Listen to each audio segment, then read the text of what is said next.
I reckon the boat behind me here is the coolest new launch at the Cannes 2025 boat show. This is the new Sanlorenzo SX120, and it just has a total abundance of cool features, really nice design, and lots of interesting areas to see. And I'm going to give you a full tour of it. So let's not waste any more time. My name is Hugo Andreae. You're watching Motorboat and Yachting. Let's go and tour it.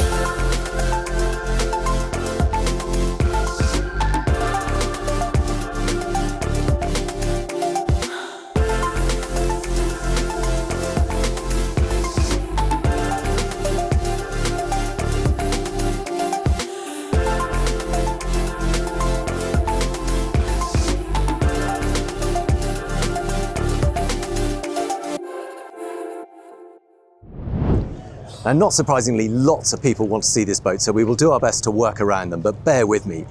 Now, the very first thing I want to show you are these platforms, because they're absolutely enormous folding terraces. You can see that they tuck up, but it's not just the fact that they're so big, it's also these really cool cutouts you get on either side of it.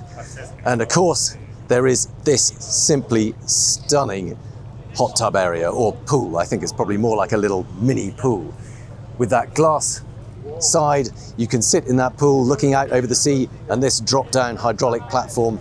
It is absolutely the coolest beach club area in the show. The other cool thing is that when you go to sea, the water has to be emptied out, as it always does, and then these sun pads slide over it and completely cover it up. So it's really clever. It's remarkably practical, but also a really cool feature. And of course, once you've slid that over, not only does it hide the fact that there's then effectively a sort of hole in the middle of the deck, you've obviously got the sun pads, but then that also frees up space for a tender. So the tender stores along here, and what looks like a really cool architectural arch is in fact the crane. So that swings out, it lifts the tender up, drops it out over the stern. These benches here, you can see that they fold up, and underneath them are the power winches. So it almost looks like it's an integral part of the design. It looks like it's the sort of foot or the pedestal for the bench. That is in fact the aft winch, and there is in fact one of the cleats. So you can see the whole thing is cleverly integrated. It looks like a beautifully designed boat, but it's also a remarkably practical one. Now just check out the size of these platforms. They run all the way along here. You can obviously fit them with bean bags or sun loungers or whatever you want. But what a cool space to hang out. But I love the fact that these arches just create a bit of a framework, so when you're staring out to sea, they actually enhance the view rather than block them. Exactly the same over on this side. You can see a few people standing on them. There's just so much space. Love the fact that we've got glass balustrade all the way around this stern section. It all forms part of the beach area. And then, best of all, is this drop-down lower lounge. I think somebody described it as an ocean lounge, which pretty much captures it as far as I'm concerned. But let's start in there and we will work our way through the boat. Check this out. How cool is this? There are those lovely big windows, and of course with the platforms down, that frees up the view too. With the platforms up, you wouldn't get quite such a good view, but you still have a decent vista out through the stern there. Love these angled glass sliding doors as well. It's a full Lissoni interior, very well-known Italian designer. Every single element, every single part of it has to be designed and approved by them. But the result is a really cohesive boat that feels like it's all together rather than a mix and match of different things. Very cool bar area here. You can see it's completely hidden behind one of these. It's like fluted surfaced wood.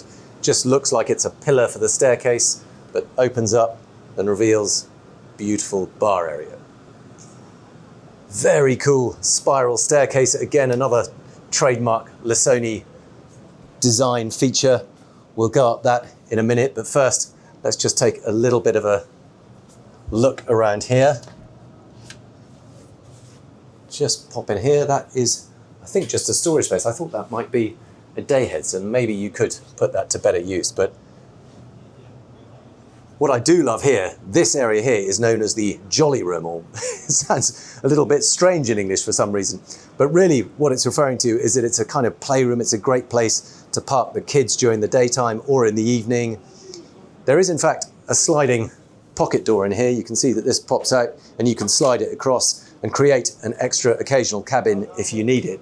But I think that's a really good idea to have a little dedicated play space for kids. They can play games, watch TV. I think there is a TV behind this mirrored bulkhead here. Oh, that door is sealed there at the moment. But this is effectively the day heads as well. So when you've got it open, you can use this as a day heads, but then you have got a full ensuite bathroom if you want to use it as a cabin.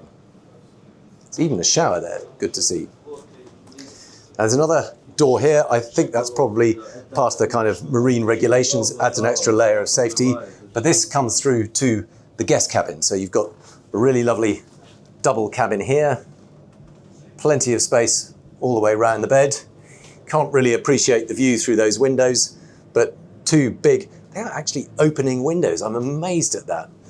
They're huge windows, so you need to be careful to make sure those were closed. I'm sure there's a electronic sensor, so you wouldn't set off with them open, but really nice that they do actually open. Lovely big bathroom, and I like the way they've got a sliding pocket door on the bathroom here too. So you can leave it open if you want to, or you can shut it off, but leaving it open just creates more of a feeling of space, but very wisely, obviously the shower compartment is separate and the loo in its own separate compartment.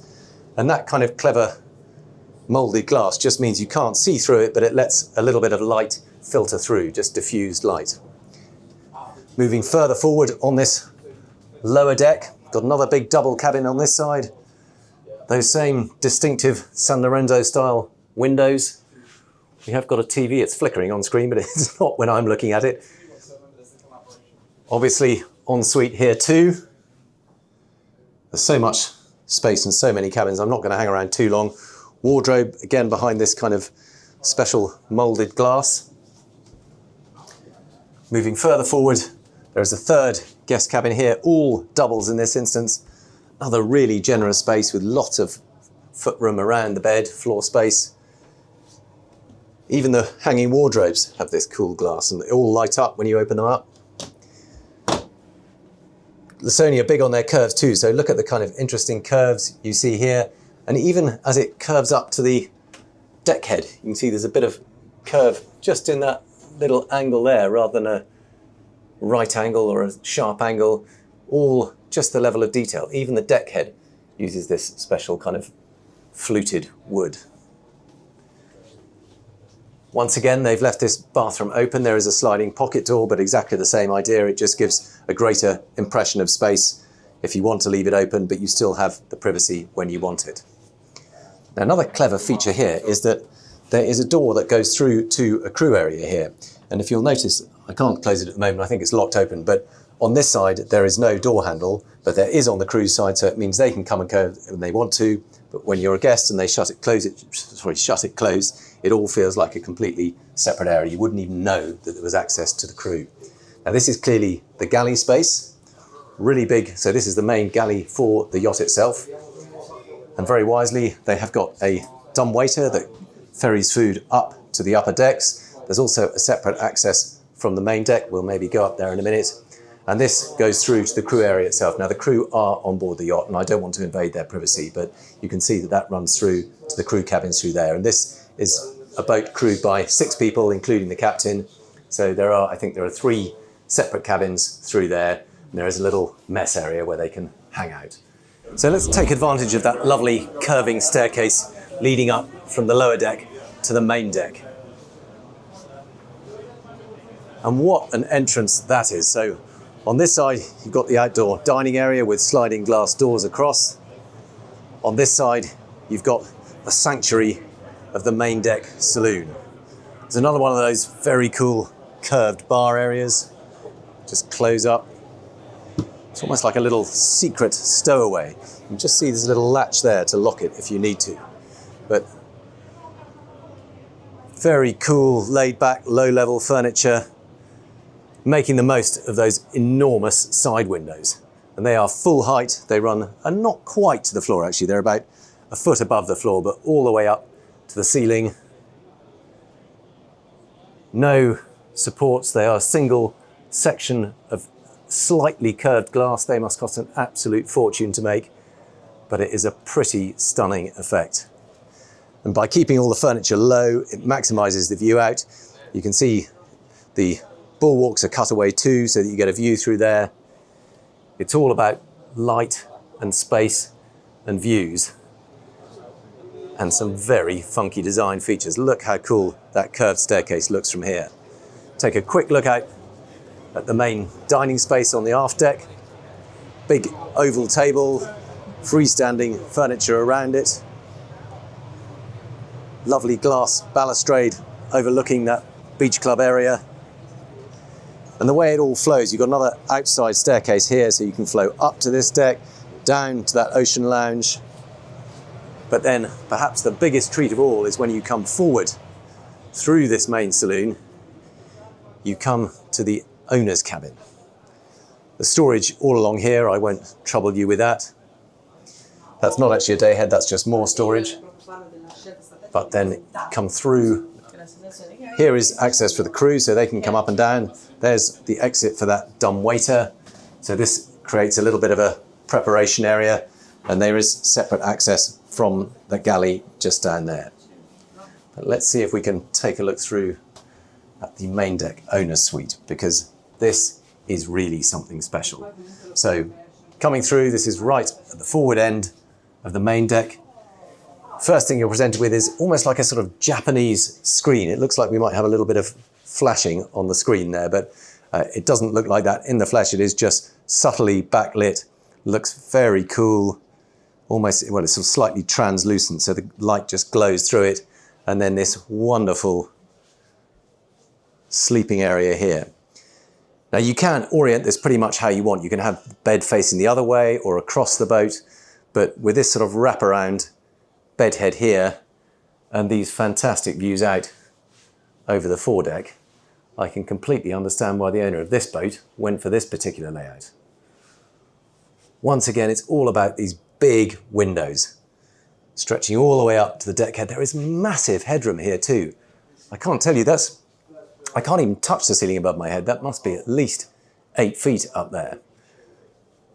But those same reverse angled windows that create that distinctive exterior look also give a fantastic view out. And crucially, there is also access out onto the side deck, and we'll take that trip out in just a second. But first I wanted to show you the ensuite bathroom. In here, got twin sinks, yet more big glass windows, walk-in shower, full marble lined, and a separate toilet in here, so you've got the privacy. You can leave the door open and have yet more light streaming in. But let's go out through this door, because there's nothing better than having access out to a kind of, it's not quite a private foredeck, but having your own private access to the foredeck is very nearly as special. But it would frankly be a little bit greedy to have all this to yourself. And look at that spread of cushions. I don't even know how many square meters that is, but that is really enormous. I mean, genuinely, you could have at least 10 people lined up on there and they still could barely touch hands. On this side, again, another whole raft of them. You'll notice that these ones do lift out if you want to get access through to that foredeck area, because right in there is more of a technical space with access to the anchors, obviously the bow lines, winches and all that. So these cushions lift out, but when you're all set, the crew can just put out the cushions and you've got a total sun worshipper's paradise. I feel a little bit nervous about that white cushions. A little bit of sun cream on that would spoil your day. But here are those cool forward sloping windows.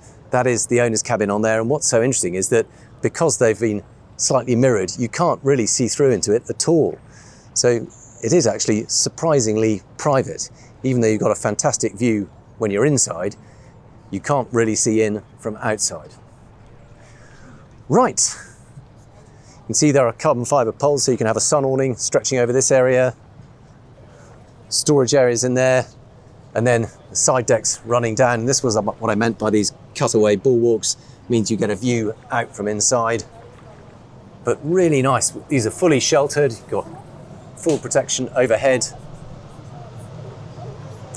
And then back into that main deck cockpit. So that curving staircase carries on up from the main deck, an equally kind of sinuous route up. It curves around onto the upper deck. And check this out. Wonderfully light open area. You see these side windows here, these all drop down, so it feels more like a sort of covered flybridge than a fully enclosed upper deck. But really lovely light feeling. You can see the glass extends all the way around, and I think this is a clever solution. So this is the separation between the upper deck lounge and the bridge area for the captain. But because we've got a glass bulkhead here, it all feels like it's semi-open, but there is a sliding pocket door that can slide across, so you can keep the separation if you want it, but then you've also got the views that you want as the captain of the boat. You want to be able to look all the way around, and you absolutely can see through 360 degrees, take advantage of those lovely glass wraparound windows. And this is that distinctive part of the SX look with the reverse rake. But the glass is so clear, and there are so few, well, there's absolutely no supports here at all. It's just a curved single piece section of glass. Gives a really fantastic view and a very cool look from outside. This is the view from the captain's chair. It's quite an upright bench, but there is enough height to see over those three big screens. Nice, clean, uncluttered design. We've obviously got cameras all around the yacht, so you can see into the engine room. Looks like we've got a view of the fuel filters there. You can check that the fuel, you can see the quality and colour of the fuel. We've also got one over the beach club area, so you can keep an eye on your guests. Powerful thrusters. But unusually, this is actually a Volvo IPS boat. But very cleverly, it uses the Volvo IPS professional system, which has 2,000 horsepower engines linked to each pod drive. So there are 4,000 horsepower engines, but only 2 pod drives. Clever solution. Does mean you've also got joystick control. So even though this is a big 120-foot yacht, you can still control the thing on a dime, just using that totally conventional joystick that you'd find on a 40-foot production yacht. Traditional vertical helm's wheel, very much in keeping with that Sanlorenzo look and style. And then if we come back on, it is getting a little bit busy here, but that glass table just sort of follows the whole glass theme, keeps everything light and open. And then if we come out onto the upper aft deck, you get an impression. There are so many spaces to hang out in this boat, both inside and outside. There's multiple lounges. There's always a separate spot where you can find a bit of privacy. So even though there are probably 30, 40 people looking around this yacht, there are still places that feel completely private and empty. More of that glass balustrade, more of that sloping styling. Really lovely look and feel. And then yet another curving staircase. This is actually a steel one because it's outside, but floating steps keep everything nice and light and airy. And then if we move up onto the Flybridge, this is effectively 3 decks up above the lower beach club area, but just a big, open, versatile seating space. So by keeping all 4, it's a total square of different cushions, but these backrests can lift and move, so you can rearrange it how you want. So you can have it a backrest, or you can have it as a sun pad. Little integrated teak tables, and then this very cool little bar area here. If you lift that up, you can see there is a special little fridge, so you can keep your drinks cool up here without having to send down to the crew to have some ferried up. But what a cool spot. Way up above the rest of the show. You've got glass screens all around, providing some shelter from the wind, but just a little bit of breeze over the top when you stand up and enjoy that panoramic view. There's the radar mast behind with all the electronics on. A couple of little occasional tables, they can all be shifted around and moved into space. But I love the fact that you've got a flybridge on top of that upper aft lounge. Just give you one more view of that upper lounge now that it's cleared out a bit. you can get a better impression of how it feels when it isn't full of people. So the engine room is actually down here under that swimming pool. So I'm going to drop down. I'm told it's pretty warm down here because it has been out on sea trial. And of course, because of that pool, there's not going to be a lot of space and it's pretty noisy. So I'm not sure what you'll be able to hear down here, but let's take a peek. Okay, I can see we've got generators here. Now, here is that Volvo IPS professional system. We've got one engine here, we've got another engine here, and they are both feeding into this single mod drive here. Exactly the same over on this side. You can see one engine there, each with a shaft inputting into the gearbox and down out through that pod drive. There is the pool. Well, I think that is probably long enough down there. It's just too noisy to hear it a bit. I told you this was going to be a pretty special boat, and I hope from what I've shown you, you've got that impression. Now, clearly something this big and this special is not cheap. Prices for this start at about 15.9 million euros. But then you do get what I reckon has to be the coolest boat at the Cannes 2025 boat show. I would love to hear what you think of it in your comments. And of course, as always, thank you very much for watching.